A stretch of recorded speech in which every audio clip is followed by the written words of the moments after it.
What's going on, everybody? Today we're going to be taking a small break from Illustrator and moving over into Photoshop to create a Shoegaze album cover. This is going to be completely improvised, so hopefully we come up with something good.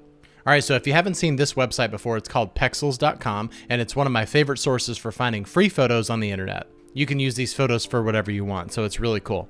So what I want to do is I want to find a focal point of the image, and most of the time you see like guitars or like on stage or something like that. Most people would be inclined to move away from what you would normally see, but I'm actually going to lean into it today. There's definitely an established aesthetic and expectation when it comes to Shoegaze album covers. And I think this image is really cool, so we're going to download this one. And I'm just going to build this cover one image at a time. I have no definitive plan here. So let's create a new file and change this to inches. And we'll say 12.5 inches, 12.5 inches, and full resolution.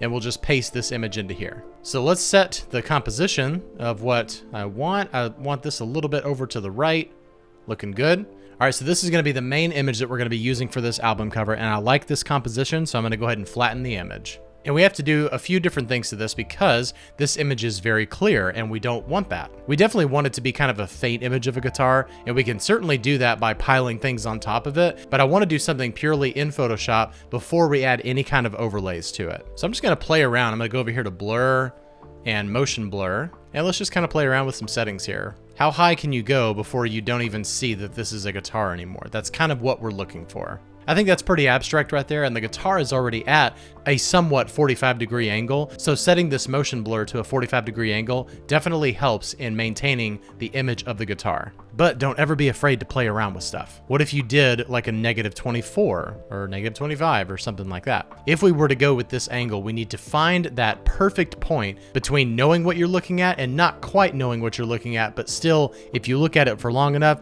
you'll see a guitar there. And I think 200 is still pretty obvious that it's a guitar. If we go up to 250, same. So you have to go into like maybe like a 500 or something like that. I think that that's pretty good. And I still want there to be some kind of a blur there. So I think I'll maybe decrease that by 10 and we'll get it to -35. I'm gonna bring this down significantly because changing the angle really does change how this effect is applied. So I think 300 is good and we'll just stick with that. All right, so now we're going to create a hue and saturation layer directly on top of this. That way we can directly affect the colors, because I don't quite think that the colors of the original poster are really communicating Shoegaze here. You want something that's a little bit more like this, you know, kind of leaning into the purples and the blues. And this is still nice and somewhat obvious that it's somebody playing a guitar. But I'm just gonna keep going here and see what I can do. I actually really like this right here. It looks like we've got some blue spotlights that are shining on the guitar player. So I think I'm gonna keep that. And there's something experimental that I wanna try here. So I'm gonna do Command J, and that's gonna duplicate my current layer. Make sure that you do that to the background copy. So now I'm gonna go up here to Filter, Distort, and Twirl. And you wanna set it at probably around 100. That sounds pretty good.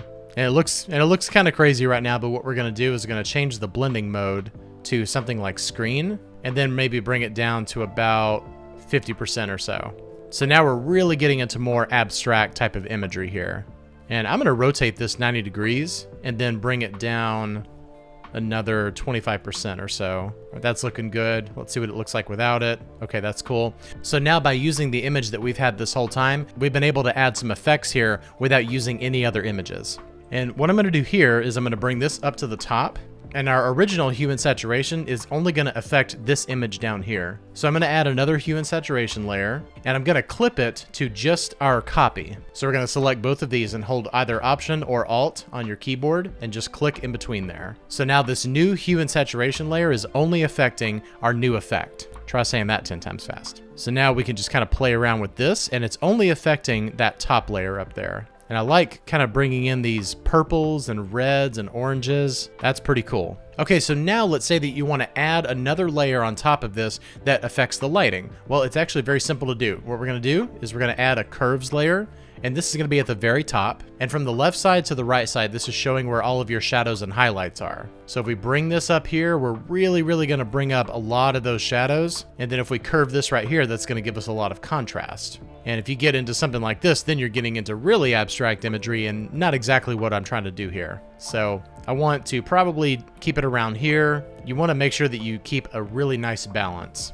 So I'm pretty happy with this right here. And we've got some really cool things going on in here. All right, I think that we can go ahead and start adding some effects on top of here. So Shoegaze is an offshoot of grunge. So you can certainly add in some like grungy type of textures here. So I'm gonna desaturate this one on top, and I'm gonna hit invert. And let's just kind of play around with some blending modes and see what we come up with. All right, so I think that lighten is gonna be my favorite one, although we need to really significantly reduce this, maybe like around 20%, like no more than that. And I'm gonna just kind of rotate this a little bit, make sure that we cover our entire canvas here. And that's gonna be just one of what you add in here. You definitely wanna do a good combination of multiple overlays here when you're doing stuff like this. So the whole idea of it really is to communicate some noise. And it also depends on the sound of the band.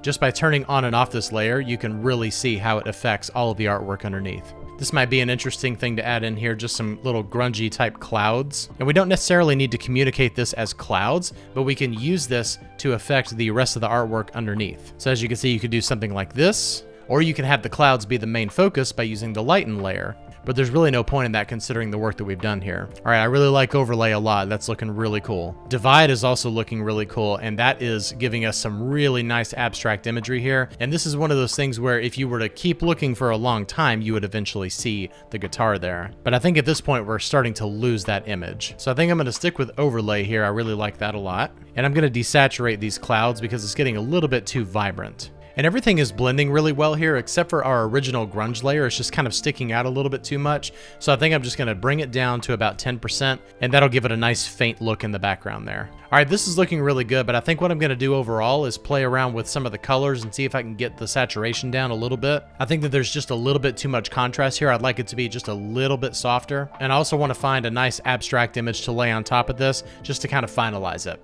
So let's go to hue and saturation. And this is going to affect all the layers, so I'm just going to bring the saturation down, maybe -25. I think that looks good. And at this point, we really can affect all of the colors here if we want to do that. That is really cool. I really like that. Probably more than what we had before.